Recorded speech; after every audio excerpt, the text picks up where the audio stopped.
একটি মেয়ে যখন শ্বশুরবাড়িতে, তখন স্বামীর দায়িত্ব কী? স্বামীর দায়িত্ব শ্বশুরবাড়িতে স্ত্রীর সম্মান রক্ষা করা। স্বামী স্ত্রীকে ভালোবাসবে। যদি স্বামী স্ত্রীকে ভালো না বাসে, সম্মান রক্ষা না করে স্ত্রীর, তবে সেই পরিবারের অন্যান্য সদস্যরা কখনোই স্ত্রীর সম্মান নিয়ে চিন্তাই করবে না। স্ত্রীর সম্মান যে রক্ষা করতে হবে, রাখতে হবে, সেটা করবে না। একজন মেয়ের জীবনে সবথেকে বড় কষ্টের অধ্যায় হচ্ছে যদি তার স্বামী খারাপ হয়।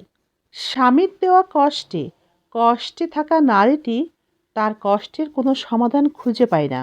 শ্বশুরবাড়ির সকল সদস্যর ব্যবহার যেমন তেমন হোক, স্বামীর ব্যবহার যদি ভালো হয়, স্বামী যদি ভালো হয়, তাহলে সেই সংসার একজন স্ত্রীর কাছে জান্নাতের মতোই মনে হয়।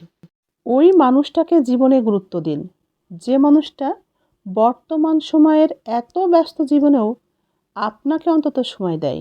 অতীতের স্মৃতি আর বর্তমানের চিন্তা একটা মানুষের জীবনকে সম্পূর্ণটাই নষ্ট করতে চাই, কি বলেন? কারো কাছে বিশ্বাস স্থাপন করতে চান?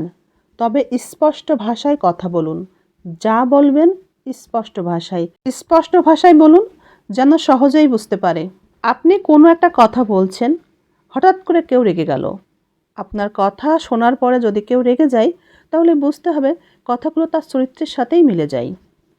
একটু খেয়াল করলেই দেখবেন আমাদের আশেপাশে অনেক সম্পর্ক আছে, পরিচিত অপরিচিত অনেক সম্পর্ক আছে, যেসব সম্পর্কের মধ্যে হুটহাট করে তর্ক বিতর্ক হয়, মাঝে মাঝে তর্ক বিতর্ক চলে, উচ্চস্বরে কথা বলতেও শোনা যায়।